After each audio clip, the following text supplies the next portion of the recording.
Alors nous sommes heureux de vous accueillir chez Tajan pour vous présenter notre vente des 6 et 7 mars à venir. Donc tout d'abord, nous allons vous parler de cette belle pièce de Ron Arad, donc qui est un bureau qui avait été conçu comme bureau d'accueil pour l'Opéra de Tel Aviv et qui finalement s'est avéré trop petit par rapport à ce que les commanditaires souhaitaient. Ron Arad, qui aimait beaucoup la pièce, l'a gardée pour lui-même pendant une dizaine d'années dans son studio de Londres, pendant qu'il réalisait pour l'Opéra de Tel Aviv une pièce au modèle 2 fois plus importante. Alors là, on passe sur ce qu'il y a peut-être de plus récent, qui est une création d'Emmanuel Bablet, donc qui est un monolithe d'Altuglas, qui a été réalisé il y a 2 ans. Ça, c'est très typique de lui. Vous avez aussi les très belles pièces d'Ettore Sottsass en marbre, qui sont ces consoles. On en a donc une paire de 1 mètre de haut, ce qui permet de faire de très belles installations. Ça, c'est la jolie console de Dubreuil, une autre pièce unique, très très belle, toujours chez Dubreuil, une grande qualité d'exécution avec de l'émaillage, des matériaux et de belles patines. Un ensemble de Coart, toujours pièce unique, cette fois-ci réalisée pour un commanditaire de la région de Royan. Donc on a la très belle table avec son plateau en parchemin, les chaises également d'origine et ces 2 meubles qui formaient à la fois vitrine et bar qui accompagnaient l'ensemble. Sur l'ensemble de Sornay, on a ce qui a fait, on va dire, l'identité de Sornay, sa notoriété, c'est le système de cloutage. Ensuite, on va vers le mobilier, donc qui est tout l'aménagement qu'on présente pour cette villa, donc qui est du mobilier des années 50 cette fois-ci, 56-57. Donc il y a un certain nombre de pièces uniques, on a les plans d'origine, il y a ce très très beau dressing d'entrée qui est à la fois très simple et très fonctionnel. Vous voyez, c'est des panneaux coulissants avec simplement un jeu de pater au fond.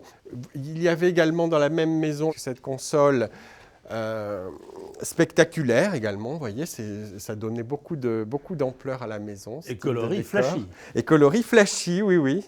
Sornay, quand il est sorti du bois Oregon, il est passé dans des couleurs comme ça assez soutenues.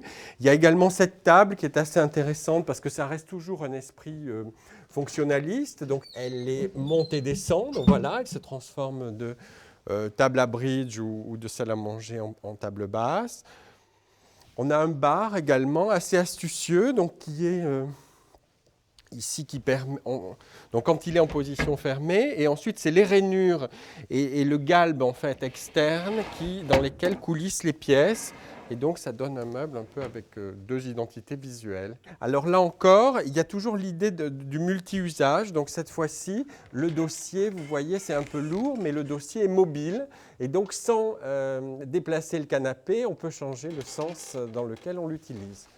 Alors là, on a des choses des années 70, on a diverses choses. On a cette très grande enfilade de Florence Knoll. Donc là, c'est le très grand modèle, assez rare.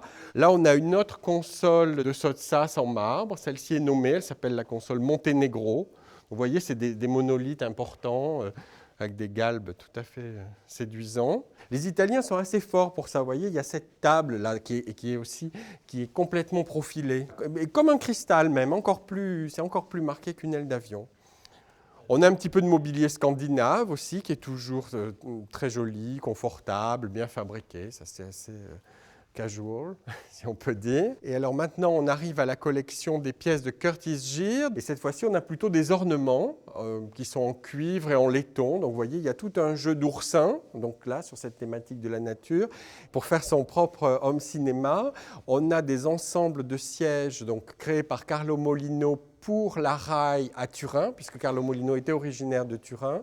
Et donc, on sait que c'est un designer mythique. Et là, on a la chance d'avoir ce bel ensemble. Et chaque siège, vous voyez, on les a même à l'unité. On voit bien le côté tout à fait organique de son design. Si vous aviez un conseil à donner, qu'est-ce qu'il faut acheter aujourd'hui dans le design, dans les arts décoratifs? Il faut d'abord, la première chose, c'est d'acheter ce qui plaît. Et comme le design est très bien orienté, eh bien, si ça vous plaît, ça plaira également à quelqu'un d'autre. Et d'ailleurs, beaucoup de nos collectionneurs revendent, on va dire 3 ans après, ce qui est un délai assez bref, en faisant des plus-values assez facilement de 30%. Donc, ce n'est pas désagréable.